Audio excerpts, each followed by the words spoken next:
ఆడుదాం ఆంధ్ర అంటూ అందరి జీవితాలతో జగన్ ఆడుకున్నారు. అన్ని సంఘాల వర్గాల వారిని జగన్ వదిలిపెట్టలేదు. రాయలసీమ బాగుపడడమే నా ధ్యేయం, తలలేని రాజధానిగా రాష్ట్రాన్ని జగన్ తయారు చేశారు అంటున్న బైరెడ్డి రాజశేఖర రెడ్డితో మా ప్రతినిధి Sriram face to face. Kurnool నగరంలో ఈరోజు బైరెడ్డి రాజశేఖర రెడ్డి ఆధ్వర్యంలో ఆత్మీయ సమ్మేళన కార్యక్రమం చేపట్టడం జరిగింది. మనతో మాట్లాడడానికి బైరెడ్డి రాజశేఖర రెడ్డి ఉన్నారు. సార్ చెప్పండి, ప్రధానంగా ఈరోజు మీరు చేపట్టినటువంటి ఈ కార్యక్రమంలో ఎలాంటి నిర్ణయం తీసుకున్నారు?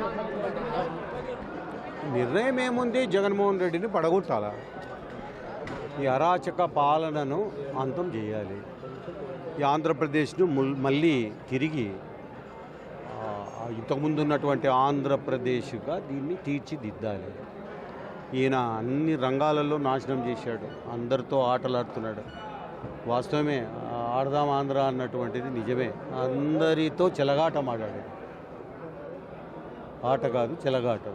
అన్ని జీవితాలతో, ప్రతి మనిషితో, కరెంటు బిల్లుల కాడి నుంచి, అధిక ధరల కాడి నుంచి, అన్ని రంగాల్లో నిరుద్యోగులతో, ఉద్యోగులతో ఎవరిని వదిలిపెట్టలేదు. ఒక శాడిజం మాదిరిగా అన్ని వర్గాలను పట్టుకొని కొట్టాడు ఈ 5 ఏళ్ళు. దాన్ని మళ్ళీ రాష్ట్రంలో మార్పు రాకపోతే ఈ రాష్ట్రంలో ఎవడు ఉండడు, అంతా వారిపోతారు ఉండరు. మీరు ఇప్పటికే రైతులకు సంబంధించి సాగు, త్రాగునీటు, నియామకాలకు సంబంధించి రాయలసీమ ప్రాంతం వెనుకబడింది అనేటటువంటి నినాదంతో ముందుకు వచ్చారు. రానున్న రోజుల్లో బైరెడ్డి రాజశేఖర రెడ్డి ఎలా ముందుకు వచ్చే నినాదంతో వెళ్తాం.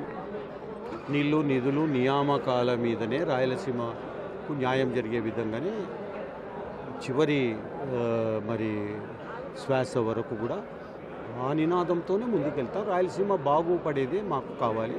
ముఖ్యంగా ఆంధ్రప్రదేశ్ ఏదైతే ఈరోజు తల లేనటువంటి మొండెంగా దీన్ని తయారు చేశారు, ఆంధ్రప్రదేశ్ను, రాజధానిని, పోలవరాన్ని అన్ని రకాలుగా నాశనం.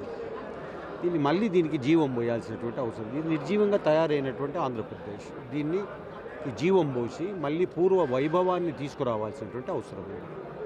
ఇటీవల జరిగినటువంటి కదిలరా అనేటటువంటి ఆ కార్యక్రమంలోనే టీడీపీ అధిష్టానంతో మీరు కలుస్తున్నారనేటటువంటి వార్తలు వచ్చాయి. ఇప్పటికీ ఎలాంటి అధిష్టానం నుంచి ఎలాంటి మూమెంట్ ఉందంటారు మీకు? ఆయన మరి రాజమండ్రి జైల్లో అక్రమంగా అరెస్ట్ చేసినప్పుడు కూడా నేను వెళ్ళొచ్చాను, నా సానుభూతిని ప్రకటించి వచ్చాను. భువనేశ్వరి గారితో మాట్లాడి ధైర్యాన్ని చెప్పి వచ్చాను. ఆనాడు కూడా చెప్పాను నేను. చూద్దాం ఏం జరుగుతుందో చూద్దాం. కానీ ఖచ్చితంగా మాకంటూ మా యొక్క లక్ష్యం ఈ ఆంధ్రప్రదేశ్ బాగుపడాలంటే జగన్మోహన్ రెడ్డి ఓడిపోవాలి. This is the main target. Nandikotkur ప్రధాన సర్కిల్లో కూడా చూసాము, సిద్ధం అనేటటువంటి వైసీపీ బ్యానర్లకు దీటుగా 1000 రెట్లు మేము సిద్ధం అంటూ కూడా మీ బ్యానర్లు వెలిశాయి. ఎలా చూస్తారు? అవును, 1000 రెట్లు ఎందుకు, 1,00,000 రెట్లు సిద్ధం. మా వాళ్ళు 1000 అని రాసినారు, 1,00,000 రెట్లు సిద్ధం అని రాయాల్సింది. నేను కూడా చూసాను సోషల్ మీడియాలో 1000 రెట్లు సిద్ధం అన్నారు. అదేదో వైరల్ అయ్యింది. కానీ 1,00,000 రెట్లు సిద్ధము. ఎవడు భయపడతాడు? భయపడేతోడు ఎవడు లేడు. మా వాళ్ళు ఎవరు భయపడరు. ఎందుకంటే న్యాయంగా వెళ్ళే వాళ్ళే మా వాళ్ళు, అన్యాయం మీద పోరాటం చేసే వాళ్ళే మా వాళ్ళు. 1,00,000 రెట్లు చేస్తారు. దానికి ఏముంది, డౌట్ ఏముంది? అంటే పార్టీ మారక ముందుకే ఇలాంటి బ్యానర్లు కలకలం సృష్టిస్తూ ఉన్నాయి. మారక ముందు పార్టీలు అని కాదు, ఇక్కడ వాళ్ళు బాగా చక్కగా పెట్టారు. ఎన్టీ రామారావు గారి ఎవరైతే మరి పేదలను మరి పెద్దపీట వేశాడో, ఎవరైతే ప్రజలే దేవుళ్ళు, సమాజమే దేవాలయం అని చెప్పి ఎవరైతే నినాదంతో ముందుకు తీసుకెళ్లారో ఆయన అందరి హృదయాల్లో ఉన్నారు.